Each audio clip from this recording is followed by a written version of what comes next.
Mike McCool here. I'm in the Royal Examiner studio, and with me today is Tim Ratigan.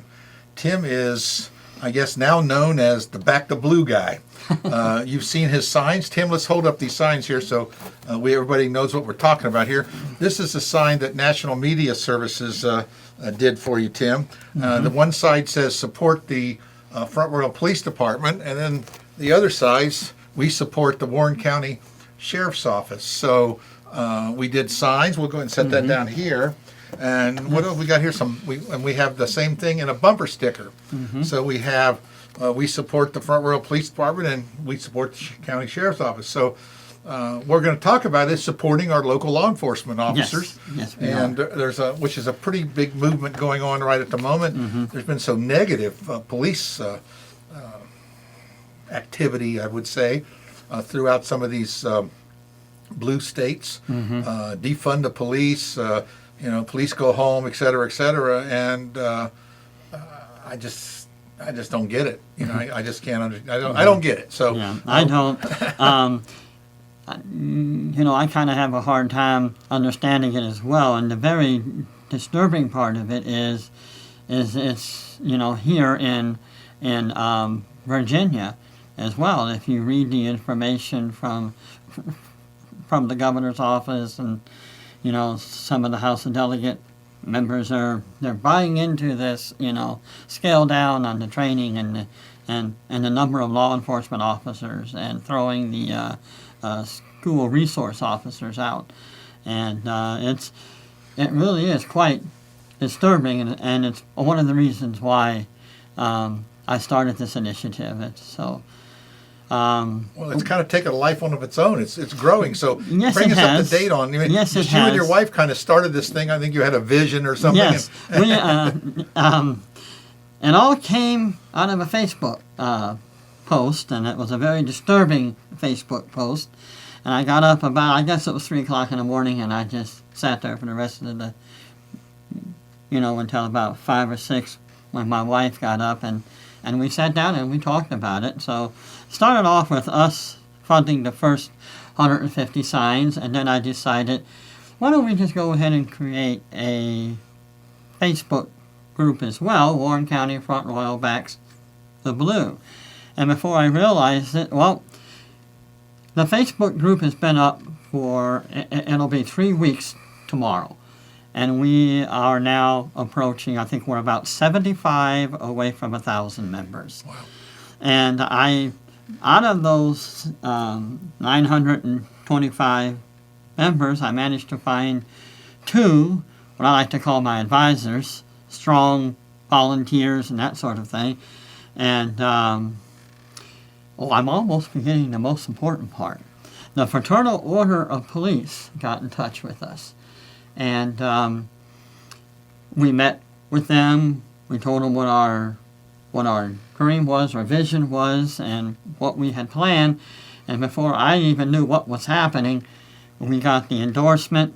They also welcomed us under their umbrella, so to speak. They're going to be opening up a checking account for us on our behalf, so that there will be a clear line of accountability as to where all the funds are going, because we don't have a nonprofit status yet. So we're trying to put some legitimacy in your operation, absolutely, that people feel like there's some oversight, so to speak. It's just not Timmy sitting back in his living room raking in thousands and thousands of dollars. This has cost you thousands of dollars. So. But that's okay.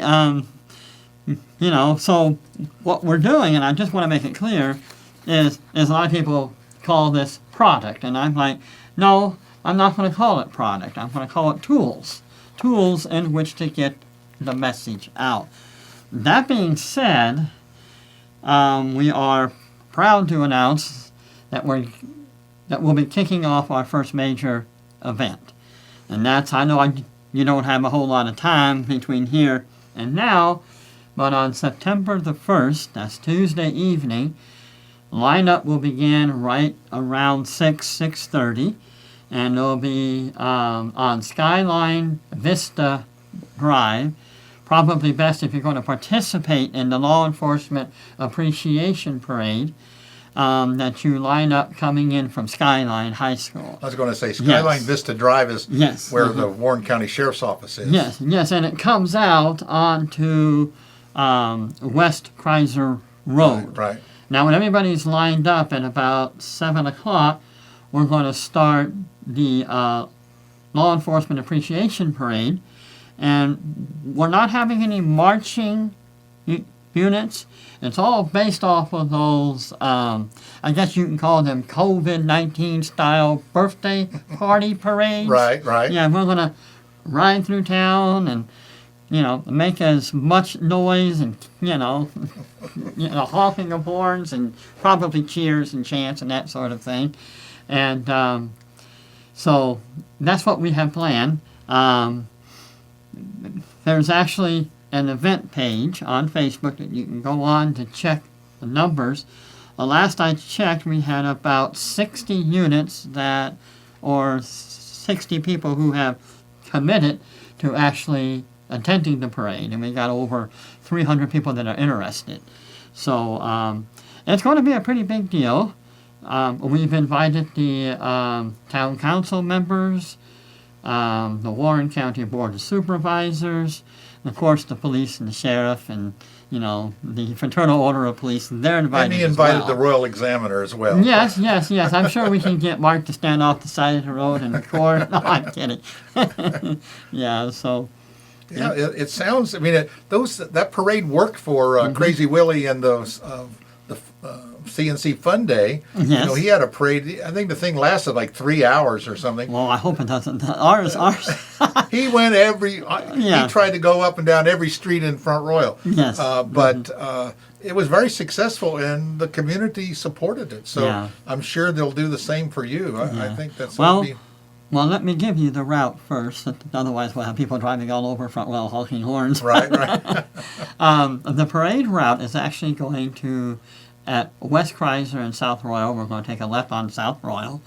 And then we're just going to go all the way through town, up North Royal, and up on that little spot of Shenandoah Avenue. Mm-hmm. And then we're going to cross over the first bridge, and then we'll break up at that point. Well, that's short but sweet. Short. I think you'll get enough people to see you for going that route. Yeah, but what we would really like to have is a lot of people on the sides of the road, cheering us on. Those of you who actually want to drive, participate in the parade, we're asking you that you decorate your vehicles, obviously with the back of the blue theme, and signs. You get your American flags and, of course, your thin blue line flags, too. And, we're just going to make as much loud noise and support that we can for our law enforcement. Yeah, so. Well, it sounds like a worthwhile event. Where can we get some of these tools? Good one. You like that, huh? Yes. Just about 3 or 4 times a week, I am down at the Main Street gazebo area. Usually from the hours of about 9:30 to 11. Quite a few people have been stopping by because they know I'm there. I've got a couple advisors.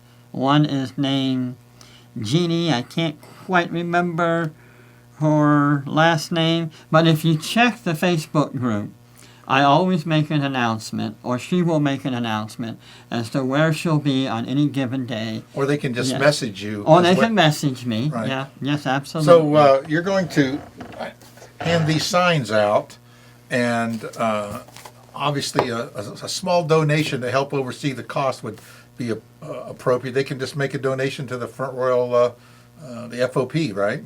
No, they have to write the check out to the Warren County Front Royal Back the Blue, because that's what the name of the checking account is going to Right. be.